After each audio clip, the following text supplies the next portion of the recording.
Perkenalkan, nama saya Elin Ferensi Handayani, peserta PPG UNS kategori 2 tahun 2022 dengan nomor daftar ujian 2022729809. Saya akan mengambil video UKIN pembelajaran pada tanggal 13 Desember 2022. Terima kasih.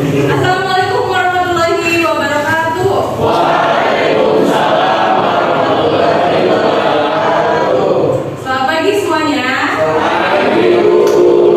Apa kabar kalian pada pagi hari ini? Alhamdulillah, semoga kalian semua selalu diberikan kesehatan. Amin. Oke, pagi ini kita akan belajar PKN. Tapi sebelum belajar PKN, coba cek kanan kirinya apakah sudah rapi. Coba dirapikan ya. Kemudian bajunya, kerudungnya, apalagi dasinya sudah rapi belum? Coba ibu lihat ya, sebelah sini sudah rapi, sebelah sini sudah rapi. Oke, sudah rapi semua ya. Sebelum mulai pembelajaran, kita berdoa dulu. Siapa ketua kelasnya? Bersiap. Sebelum mulai pelajaran, marilah kita berdoa dalam kepercayaan masing-masing. Berdoa mulai.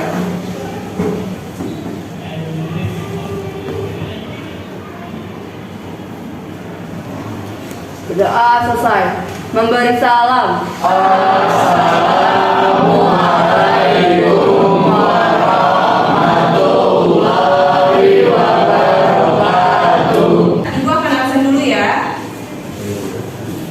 Sekarang tanggal 13 ya. 13 bulan 12. Agatha ada? Hadir. Ali? Hadir. Anissa? Hadir. Rizky? Hadir. Siti Kania? Hadir. Syifa? Hadir. Vicky? Hadir. Widya? Hadir. Oke, alhamdulillah hadir semua ya. Silahkan boleh dibuka buku tulis dan buku paketnya, dan boleh dibuka bahan ajar yang sudah ibu share di grup WA semalam. Kita akan mulai pembelajaran, tapi sebelum kita mulai, ibu akan membacakan dulu judul dan kompetensi dasar serta tujuan pembelajaran. Hari ini kita akan belajar tentang kasus pelanggaran hak dan pengingkaran kewajiban warga negara. Ini adalah lanjutan dari materi sebelumnya ya, yaitu tentang pengertian hak warga negara dan kewajiban warga negara.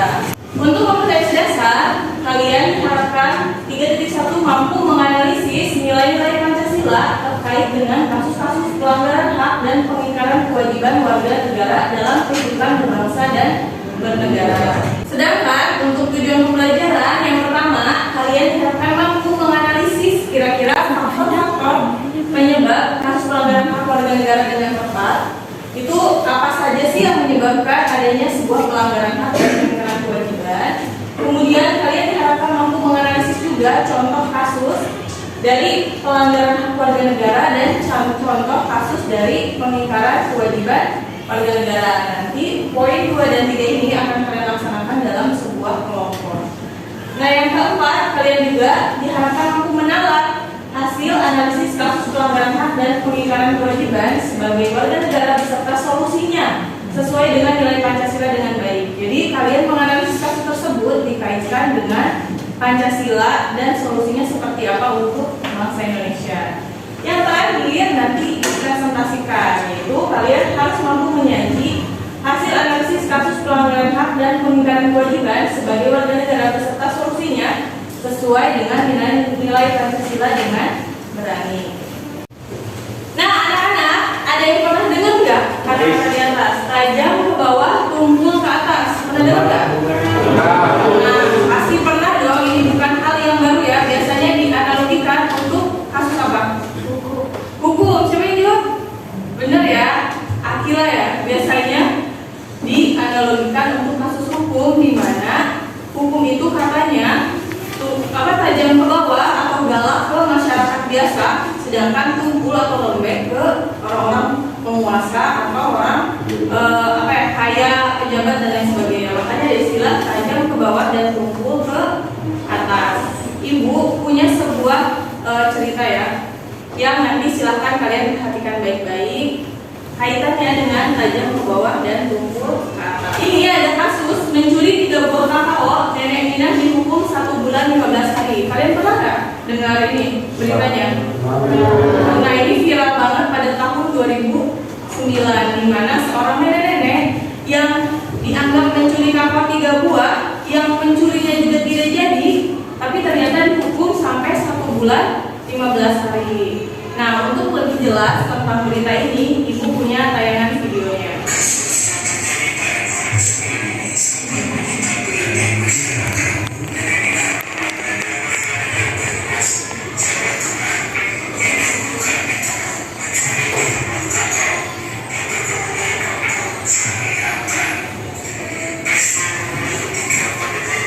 Oke, tadi sekilas tayangan tentang Nenek Mina. Ibu ceritakan lagi ya, versi Ibu untuk lebih jelas. Jadi, ada seorang nenek-nenek yang bekerja di lahan perkebunan di daerahnya. Nah, suatu hari ketika dia sedang bekerja, dia melihat ada 3 buah kakao yang menggiurkan. Terus nenek itu tanpa berpikir bahwa perbuatan yang akan menjadi sebuah malapetaka, dia memetik 3 buah kakao itu dan menyimpannya di bawah pohon. Nah, Nenek Mina saat itu tidak berpikir jauh ya, dia hanya berpikir kakao ini bijinya bisa dia gunakan untuk lahannya. Nah, tiba-tiba datang seorang pengurus lahan dan bertanya, mengapa kamu mengambil kakao tersebut, sedangkan itu milik PT yang ada di situ ya. Nenek Mina merasa kalau perbuatannya salah, akhirnya dia meminta maaf dan mengembalikan 3 buah kakao tersebut ke pengurus lahan. Sampai situ Nenek Mina pulang dengan perasaan biasa saja ya, karena pikirnya dia mau mencuri tidak jadi, sudah meminta maaf dan mengembalikan kakao ke pemilik lahan gitu. Tiba-tiba seminggu kemudian dia mendapatkan surat panggilan kepolisian. Ketika di pengadilan, Nenek Mina dikenai hukuman 1 bulan 15 hari. Kira-kira nih, kalau Ibu tanya tanggapan kalian, ada yang mau menanggapi nggak? Saya Bu. Ya, silahkan. Saya Fatan. Jadi menurut saya kasus dari Nenek Mina ini, saya bisa menangkap bahwa hukum di Indonesia kadang tuh tajam ke bawah. Terbukti dari kesalahan yang tidak seberapa dan akhirnya malah hukuman yang tidak setimpal dengan perbuatannya. Itu sih Bu. Oke, bagus sekali ya, tepuk tangan untuk Fatan.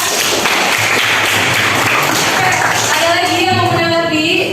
Di kasus-kasus besar seperti korupsi dan kawan-kawannya kadang dianggap kecil, menggambarkan hukum tumpul ke atas. Oke, bagus ya, tepuk tangan untuk Claudia. Bagus sekali ya tadi tanggapan yang sudah diberikan oleh Fatan dan Laudia, dan Ibu yakin kalian pasti punya pendapat yang sama dengan teman kalian. Nah, dari kasus ini kalau kita analisis pada pasal-pasal di Undang-Undang Dasar, kita lihat pertama pasal 27 ayat 1 Undang-Undang Dasar Negara Republik Indonesia tahun 1945. Itu segala warga negara bersamaan kedudukannya di dalam hukum dan pemerintahan itu dengan tidak ada kecualinya. Mau dia orang biasa atau mencurinya sedikit dengan yang korupsi miliaran, tetap harus diproses hukum. Tapi kadang di Indonesia yang orang biasa dihukumnya tuh benar-benar sampai digencet gitu ya, sampai sengsara, tapi yang korupsi itu hukumannya ringan atau diperlakukan dengan baik gitu ya, dikasih tempat di secara tahanan itu seperti hotel. Itu kan tidak adil ya, tidak sesuai dengan pasal 27 ayat 1. Nah, selanjutnya pasal 28D ayat 1, ada yang membacakan? Oke. Pasal 28D ayat 1 Undang-Undang Dasar Negara Republik Indonesia tahun 1945. Setiap orang berhak atas pengakuan, jaminan, perlindungan, dan kepastian hukum yang adil serta perlakuan yang sama di hadapan hukum. Selanjutnya adalah menyebab terjadinya pelanggaran hak dan pengingkaran kewajiban warga negara. Jadi kalau misalkan kita cari tahu kenapa sih sampai ada pelanggaran hak dan pengingkaran kewajiban, yang pertama sikap egois dan terlalu mementingkan diri sendiri. Contoh koruptor, dia pasti merasa kalau kehidupan dia lebih penting dari kehidupan masyarakat. Coba kalau dia mikir, kalau aku ngambil uang rakyat, nanti ada rakyat yang kesusahan, ada rakyat yang kelaparan, pasti dia tidak akan melakukan itu ya. Tapi karena keegoisan dirinya, maka dia mengambil uang rakyat gitu, dikorupsi. Yang kedua, rendahnya kesadaran HAM. Contoh, pasti kita pernah, atau bukan kita yang lakuin tapi orang lain ya, kita membuli, gendut gitu ya, hitam Jadi itu salah satu rendahnya pemahaman HAM bahwa setiap orang itu unik, setiap orang itu punya perbedaan dan kita tidak boleh memperlakukan orang secara diskriminatif gitu. Tapi mudah-mudahan setelah belajar ini kalian paham ya bahwa ada beberapa tindakan yang meskipun dianggap lucu tapi tidak boleh dilakukan. Yang ketiga, sikap tidak toleran. Kemudian penyalahgunaan kekuasaan dari ya, korupsi, kolusi, nepotisme adalah bagian dari penyalahgunaan kekuasaan. Ketidaktegasan aparat penegak hukum dan penyalahgunaan teknologi. Ini banyak, Hektar Bujorka kasus yang paling terakhir ya. Dia juga termasuk pelanggaran hak warga negara. Kemudian kasus pelanggaran hak warga negara. Ada yang membacakan? Oke, silakan dulu. Jadi kasus pelanggaran hak warga negara itu yang pertama ada kasus salah tangkap, perbedaan perilaku di depan hukum. Terus yang kedua ada kemiskinan, pengangguran yang cukup tinggi. Kemudian yang ketiga ada pembunuhan, pemerkosaan, kekerasan dalam rumah tangga. Kemudian yang keempat ada penyerangan tempat peribadatan. Kemudian yang kelima ada angka putus sekolah yang tinggi serta pelanggaran hak cipta. Oke, dan yang terakhir kasus pengingkaran kewajiban warga negara. Ingat ya, kalau hak itu sesuatu yang kita dapat, kalau kewajiban itu sesuatu yang kita berikan. Jadi ini pelanggaran atas apa yang tidak kita berikan, itu ya. Contoh, membuang sampah sembarangan. Ini juga salah satu kasus pengingkaran kewajiban warga negara. Melanggar aturan berlalu lintas, tidak pakai helm, tidak punya SIM, itu juga salah satu pengingkaran kewajiban. Merusak fasilitas negara. Nah, di kelas ini pada coret-coret nggak mejanya?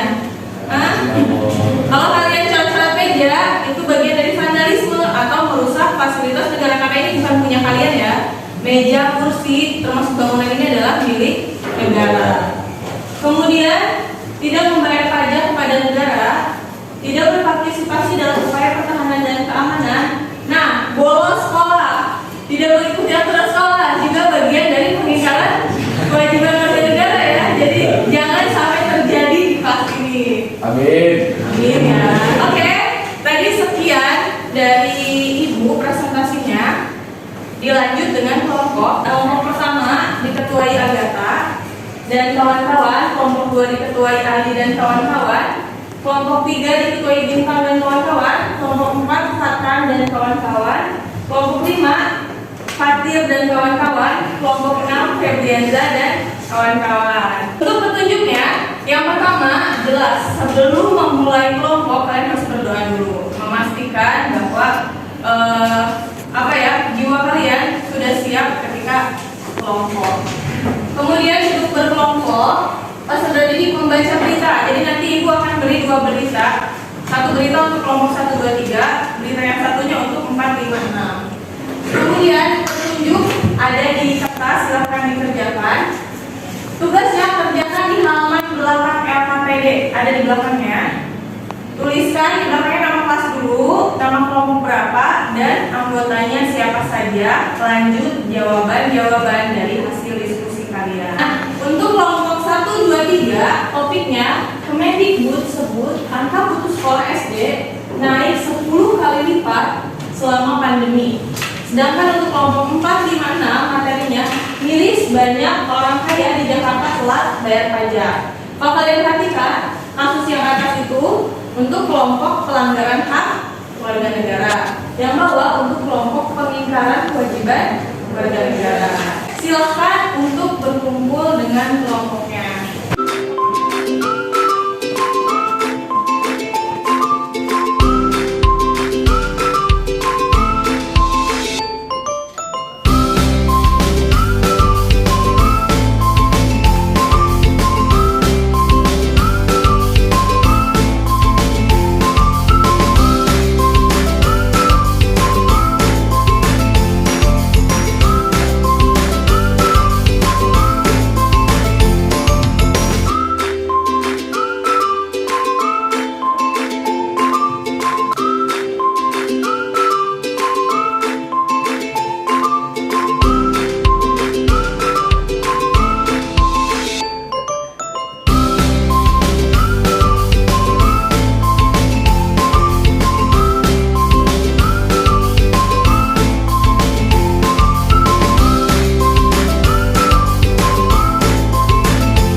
Baca. 100%. Oke, coba ibu boleh lihat gak hasil laporannya?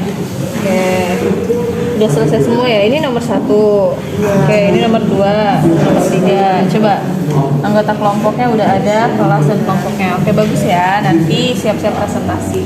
Oke, selesai. Oke, bagus ya. Coba ibu lihat laporannya. Ada kelas, ada kelompok, anggota. Ini nomor 1 ya? Nomor 2, nomor 3. Oke, sudah bagus. Nanti presentasi ya. Kelompok ini gimana? Alhamdulillah. Udah 100%. Coba ibu lihat ya, udah 100%. Oke, kelompoknya udah, kelas juga, anggota. Oke, sudah lengkap ya. Nanti siap-siap presentasi. Siap Ibu. Ya, terima kasih. Sudah selesai diskusinya? Oke, kalau sudah, kita akan presentasi dimulai dari kelompok 1, 2, 3. Nanti ditanggapi dan kalian boleh bertanya. Kemudian berlanjut kelompok 4, 5, 6 ditanggapi juga. Boleh oleh kelompok 1, 2, 3 atau kelompok 4, 5, 6 nya juga. Kita mulai dari kelompok 1 atau 2 atau 3. Siapa yang mau?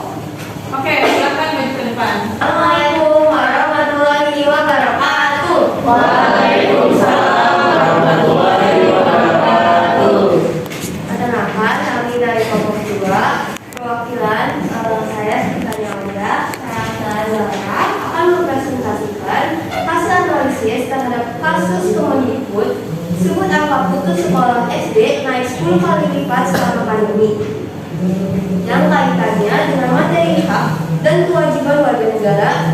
Nah, yang pertama itu rangkuman kasus Kemendikbud sebut angka putus sekolah SD naik 10 kali lipat selama pandemi dan kaitkan pelanggaran hak warga negara tersebut dengan sila Pancasila. Berdasarkan hasil analisis kelompok kami merangkum kasus tersebut, yaitu peningkatan angka putus sekolah pada pandemi COVID-19 dikarenakan peserta didik ikut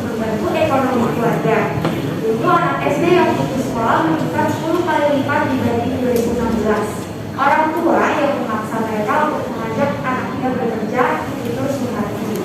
Angka putus sekolah juga disebabkan oleh orang tua yang merasa PJJ itu tidak efektif dan adanya kesenjangan antara keluarga yang mampu dan tidak mampu dalam mendapatkan fasilitas dari. Akibatnya terjadilah learning loss.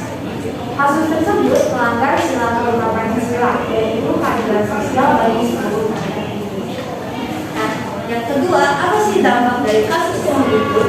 Angka putus sekolah, SD naik 10 kali lipat selama pandemi. Berikut adalah beberapa dampak dari kasus tersebut. Yang pertama, berkurangnya hak belajar 12 tahun, berkurangnya generasi bangsa yang berkualitas, penurunan prestasi akademik karena PJJ, dan penurunan kesehatan mental pada anak karena dipaksa bekerja oleh orang tuanya. Nah, yang terakhir, apa sih alternatif solusi yang bisa ditawarkan bagi pemerintah dalam menangani kasus yang berikut? Sebut angka putus sekolah, SD naik 10 kali lipat selama pandemi. Solusinya yaitu pertama, pemerintah memberikan dana bantuan kepada siswa yang kurang mampu, lalu membangun platform pendidikan nasional berbasis teknologi, dan yang terakhir pemerataan kesempatan untuk memperoleh pendidikan. Oke, bagus sekali ya dari kelompok berapa? Dua. Kelompok 2. Tepuk tangan untuk kelompok 2. Oke, ada yang ingin menanggapi atau bertanya dari hasil presentasi kelompok 2? Acungan tangan. Saya Bu. Ya, silahkan.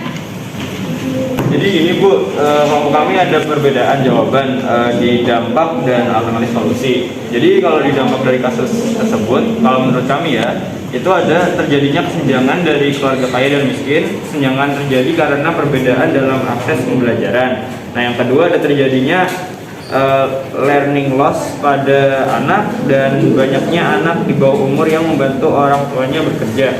Nah, untuk alternatif solusi yaitu satu, ada memberi murid-murid kemudahan dalam penggunaan perangkat saat PJJ, dan kedua, memulai kembali pembelajaran tatap muka dengan protokol yang ketat. Ini sudah presentasi dari kelompok 1, 2, dan 3. Sekarang kita lanjut dari kelompok 4, 5, 6. Siapa yang mau presentasi duluan? Oke, dari kelompok apa? 4 Bu. Oke, silakan kelompok 4 di depan. Assalamualaikum warahmatullahi wabarakatuh.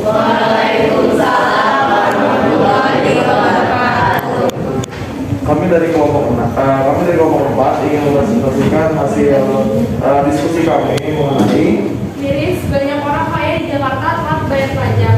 Yang pertama, rangkuman kasus miris, banyak orang kaya di Jakarta telat bayar pajak dan kaitkan pengingkaran kewajiban warga negara tersebut dengan sila Pancasila. Sebelum kami lebih lanjut, kami akan memperkenalkan diri kami terlebih dahulu. Yang pertama, kelompok 4 itu berdasarkan saya, Atana tadi. Yang kedua ada yang di sini ada Claudia, dan yang ketiga ada Muhammad Al-Jaza. Yang keempat dari itu Azalea, Claudia, dan Pia. Mulai dari pertanyaan pertama. Yang pertama, rangkuman kasus miris, banyak orang kaya di Jakarta telat bayar pajak dan kaitkan pengingkaran kewajiban warga negara tersebut dengan sila Pancasila. Jadi banyak orang kaya di Jakarta yang telah membayar pajak, bahkan totalnya sampai 128 mobil dengan rugi sebesar 4,5 miliar. Sayangnya dia akan memberi rincian terkait para penunggak itu karena berkaitan dengan perahasiaan wajib pajak. Dengan kita tidak membayar pajak itu melanggar sila kelima yang berbunyi keadilan sosial bagi seluruh rakyat Indonesia. Yang kedua, apa dampak dari kasus miris, banyak orang kaya di Jakarta telat bayar pajak? Dampaknya itu ada dua menurut kelompok kami, yaitu merugikan ekonomi negara dan menghambat program kerja. Yang kedua, menimbulkan rasa ketidakadilan dari masyarakat menengah ke bawah. Yang ketiga, apa alternatif solusi yang bisa ditawarkan bagi pemerintah dalam menangani kasus miris, banyak orang kaya di Jakarta telat bayar pajak? Menurut kelompok hasil analisis dari kelompok kami ada dua alternatif solusi. Yang pertama itu mempertegas masyarakat agar membayar pajak tepat waktu dengan menekankan sanksi untuk pelanggar. Yang kedua, memperketat data yang sudah atau belum bayar pajak.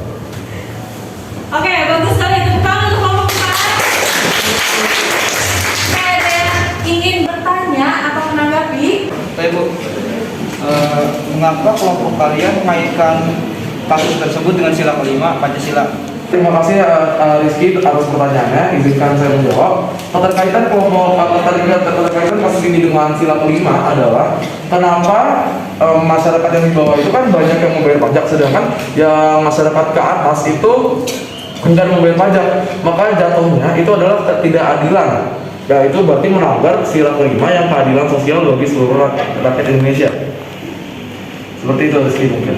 Oke, bagus ya jawaban dari kelompok Fatan.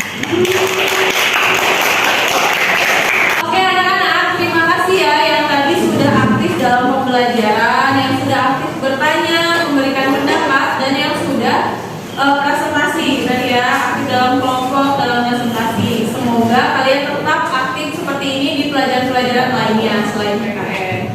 Nah terakhir, Ibu akan mengajak kalian untuk menyimpulkan pembelajaran melalui sebuah game namanya Make a Match atau membuat pasangan. Nanti ada 2 kolom, yaitu pertanyaan dan jawaban. Silakan kalian cari tahu kira-kira jawabannya apa. Nama gamenya Quiz Make a Match atau membuat kesimpulan. Ini adalah kolom pertanyaan dan ini adalah kolom jawaban. Kita lihat yang pertama. Segala warga negara sama di mata hukum. Kira-kira pasangannya yang mana ya? Yang mana? Coba silakan dulu.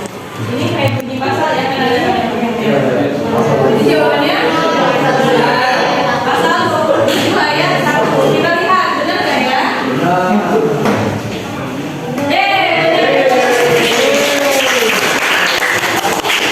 Oke, pertanyaan kedua. Penyebab pelanggaran hak dan pengingkaran kewajiban yang mana? Egois dan intoleran. Benar nggak ya?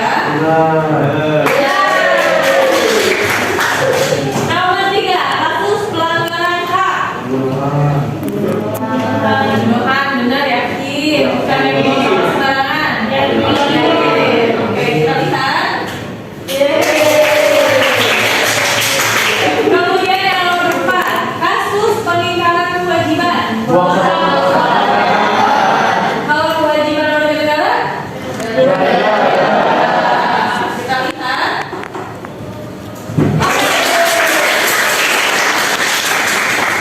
Benar semua ya. Dari permainan ini, Ibu simpulkan kalian sudah paham dari materi yang Ibu ajarkan hari ini. Oke, terakhir refleksi. Nah, untuk refleksi, Ibu sudah mengirim link Google Form pada grup WhatsApp. Berikut linknya, kalian juga sudah punya. Silahkan dibuka dan dikerjakan. Refleksinya terdapat 3 pertanyaan. Yang pertama, apa yang kalian dapatkan hari ini? Yang kedua, apa yang ingin kalian dapatkan pada pertemuan selanjutnya? Yang ketiga, dari hal baik yang kita pelajari hari ini, apa yang akan kalian lakukan dalam kehidupan sehari-hari? Silahkan dikerjakan.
atau dari sumber belajar lainnya tentang perlindungan dan penegakan hukum di Indonesia. Ya, jadi ketika kita bertemu minggu selanjutnya,